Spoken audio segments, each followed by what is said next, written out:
Halo, assalamualaikum warahmatullahi wabarakatuh. Selamat pagi pemirsa para pekebun kelapa sawit yang berbahagia. Kali ini kita akan membahas mengenai optimalisasi lahan kelapa sawit pada waktu TPM. Ya, jadi pada waktu TPM ini yang kira-kira masanya sebenarnya kalau bibitnya sudah tersedia itu mempunyai ruang yang bisa dimanfaatkan itu selama 3 tahun, atau kalau bibitnya belum ada bisa 4 tahun. Nah, ini berapa yang bisa dimanfaatkan. Jadi yang pertama harus kita bahas adalah ini pilihannya. Sekarang ini ruang yang kosong itu mau ditanami eh, kacangan, nah itu atau ditumpang sarikan dengan beberapa komoditas yang ada. Nah, jadi nanti kita menjawab pertanyaan yang pertama dulu. Selama ini kalau kita replanting permasalahan kelapa sawit semasa TPM ini sayang lahannya yang kalau tidak dimanfaatkan. Untuk itu memang banyak kalau perusahaan biasanya itu menanam dengan legume cover crop. Jadi sekarang yang paling terkenal adalah Mucuna bracteata. Kalau dulu kan menggunakan PJ, Borrelia javanica dicampur dengan MB dan sebagainya. Jadi kalau ini keuntungannya adalah keuntungan pertumbuhan tanaman sawitnya. Karena apa? Menjadi tanahnya lebih lembab, gulma tidak tumbuh, tidak erosi, dan menyediakan apa namanya seresah yang cukup banyak untuk tanaman sawitnya. Jadi tanaman sawitnya sangat dimanfaatkan, diuntungkan dengan adanya LCC ini. Nah, gitu. Jadi ini keuntungan non ekonomi atau keuntungan ekologi dari kita menggunakan leguminosa cover cropping. Ini yang patut dicatat, ini yang melaksanakan banyak perusahaan. Tetapi untuk masyarakat, rakyat yang kebunnya tidak terlalu luas,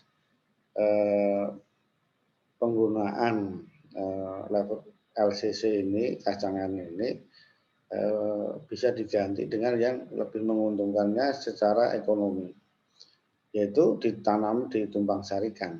Nah, ini yang banyak dilaksanakan. Di sini tinggal bagaimana komoditas apa yang dipilih. Ya, ini harus ada strategi-strateginya.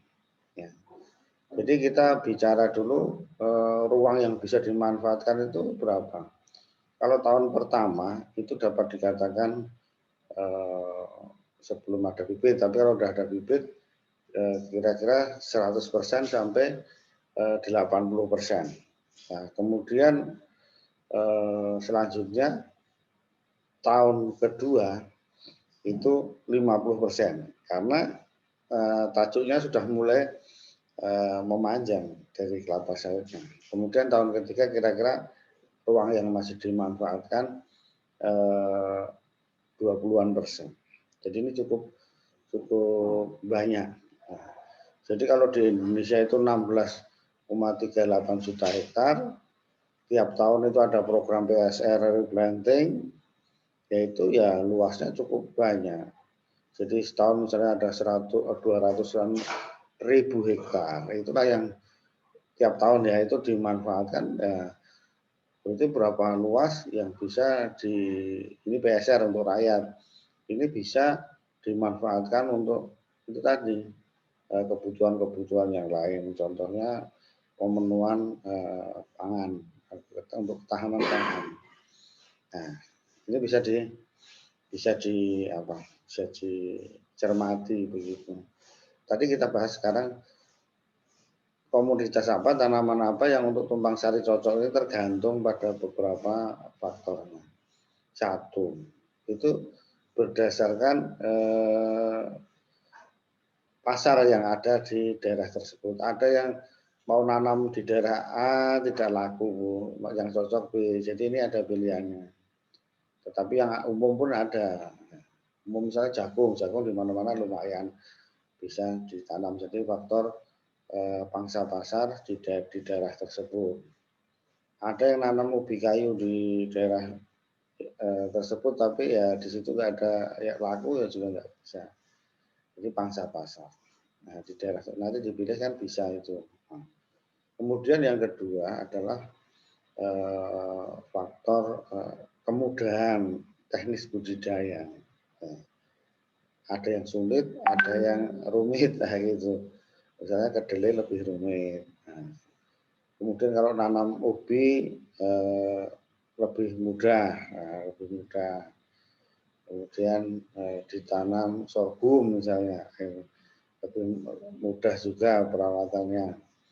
Nah, tetapi pangsa pasarnya mungkin harus dicari. Itu jadi pemilihan-pemilihan itu menjadi dasar kita memilih tanaman tumpang sari. Jadi itu pemirsa, mudah-mudahan obrolan di pagi hari ini memberikan inspirasi apakah mau ditanam kacangan atau ditanam tumpang sari berbagai macam komoditas yang menguntungkan secara ekonomi. Begitu saja pemirsa, terima kasih. Assalamualaikum warahmatullahi wabarakatuh.